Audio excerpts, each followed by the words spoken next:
Et salut à tous, c'est Ultima. Je vous propose cette fois un build sur le taco. Un build geyser. Ça fait depuis le début de l'alpha que je cherche un perso avec lequel jouer geyser est vraiment efficient. Plutôt qu'efficace, on va dire efficient. Et je pense avoir réussi à trouver puisque donc quand on veut jouer autour de geyser, qui est selon moi intrinsèquement l'affinité la plus forte, parce que ça fait des dégâts de zone, ça vous soigne si vous touchez 3 adversaires, donc si vous arrivez à remplir ces conditions là, vous faites beaucoup de dégâts et vous êtes intuable.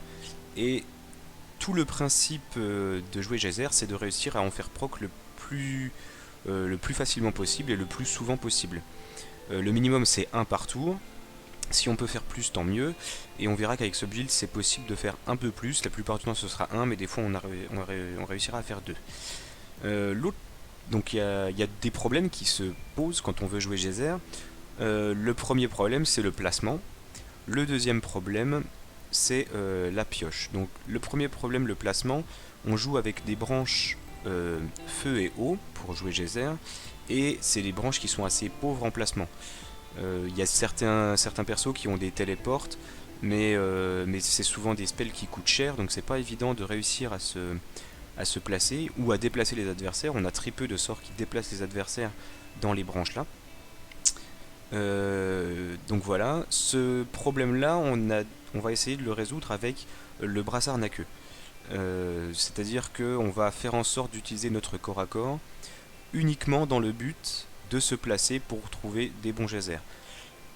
Sinon, il y a des tours où on utilisera notre corps à corps qu'à la fin pour justement sortir une fois qu'on aura fait proc nos geysers.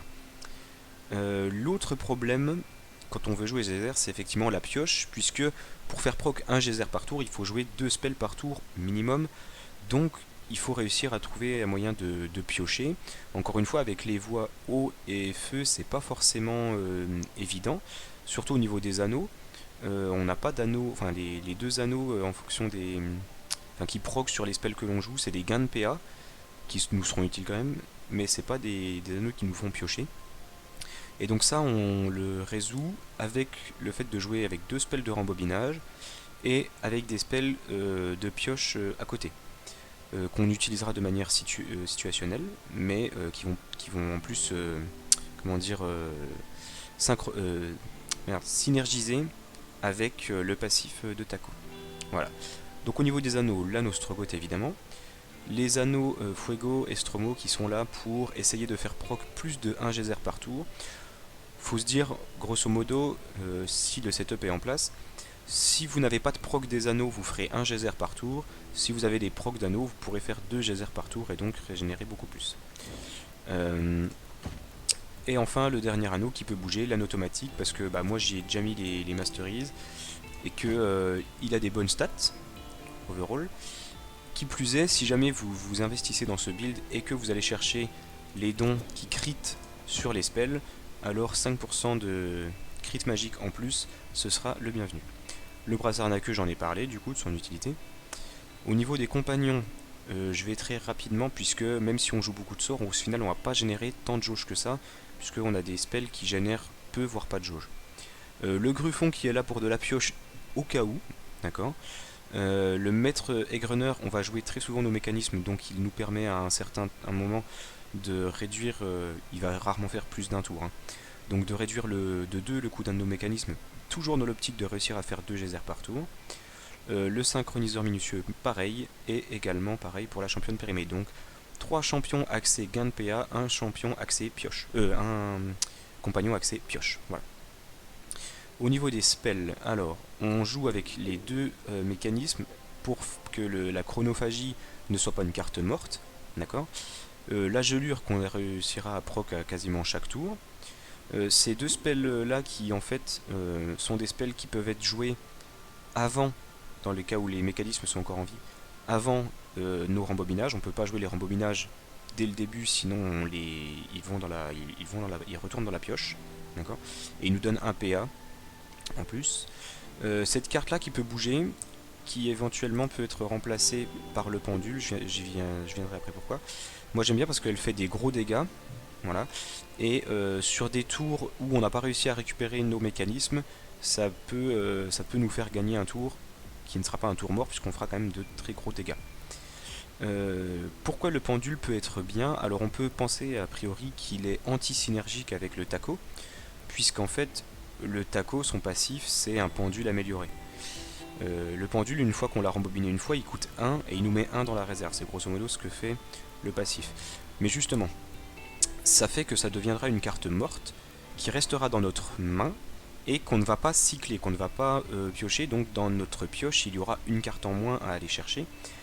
On aura 3 rembobinages dans la main, donc ça fait qu'il n'y aura que 6 cartes qui vont être cyclées, donc nos mécanismes reviendront plus rapidement.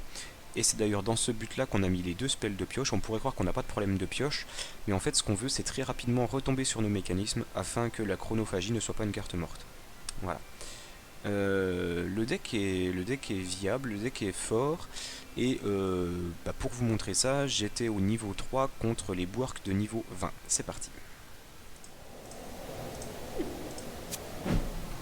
Allez, on y va. On va tenter ça. Niveau 3 contre niveau 20. Ça, je vais peut-être le garder.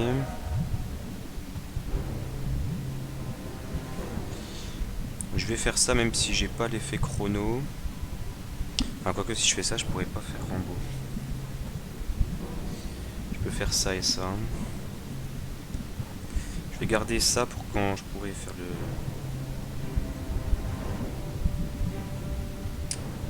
Ouais. Ouais, on va faire comme ça.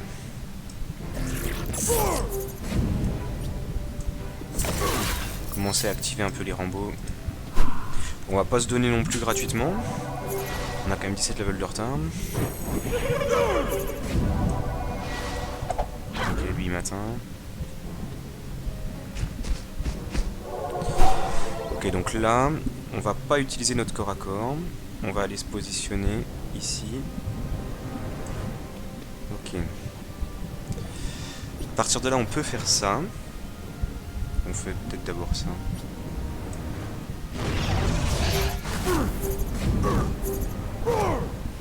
Pas spécialement besoin de piocher, hein, mais ou alors je crame la réserve, je fais ça et ça. Je pense que c'est le meilleur move.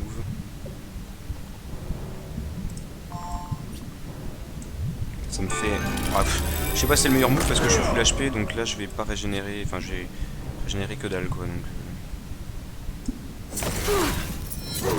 Voilà, mais j'ai toujours mes plus 2 PA de réserve. Donc j'ai ça pour le prochain tour.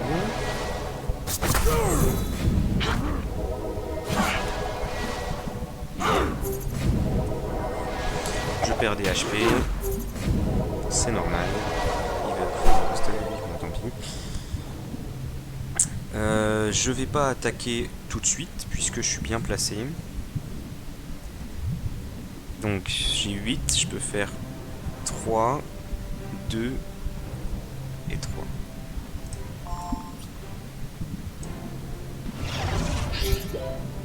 Hop.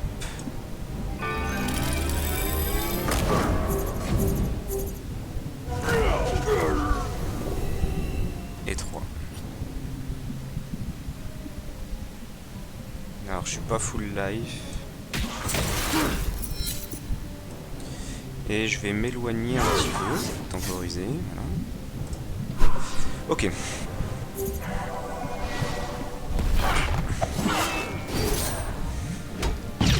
Ça m'arrange pas qu'il m'ait fait ça.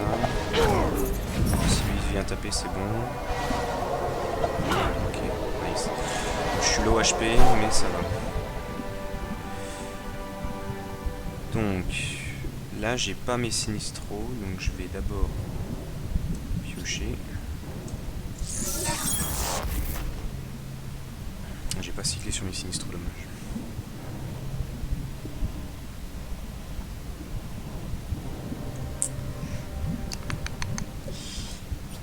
On peut faire ça.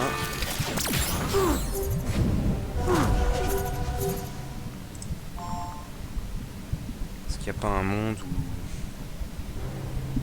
avec ça...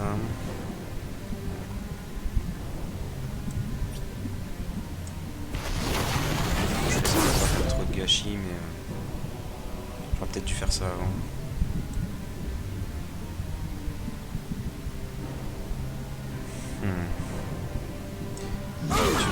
petit peu. Bon, j'ai beaucoup de level de retard, donc les stats parlent, mais je sais pas si là il me tue.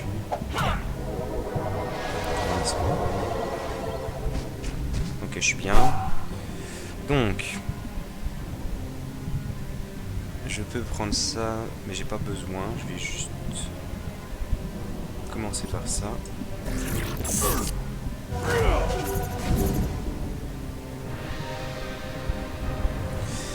Là j'ai 6, il me faut 3 et 3 et 0, donc c'est bon. Et comment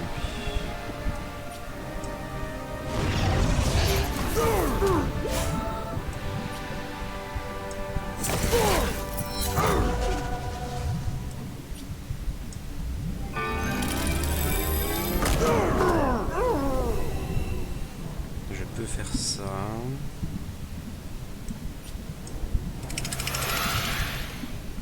Ok.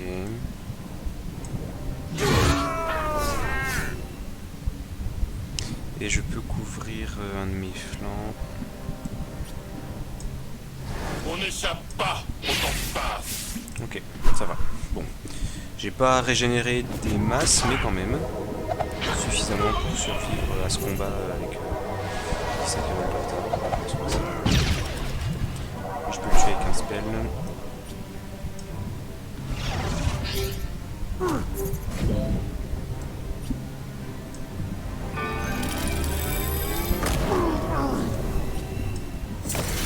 Et voilà. Voilà, donc ça c'était niveau 3 contre niveau 20, donc le build est carrément viable. Il y a peut-être des ajustements à faire au niveau de certains spells. Là je suis que niveau 3, je suis encore dans une phase d'essai. Mais par exemple, des spells pour gérer la pioche, peut-être qu'une fois que vous avez investi dans certains dons de spells, vous n'avez plus besoin de ces outils de pioche. Voilà, en tout cas j'espère que le build vous a plu, que la vidéo vous a plu, n'hésitez pas à laisser un j'aime, un commentaire, et à bientôt pour une prochaine vidéo. A plus.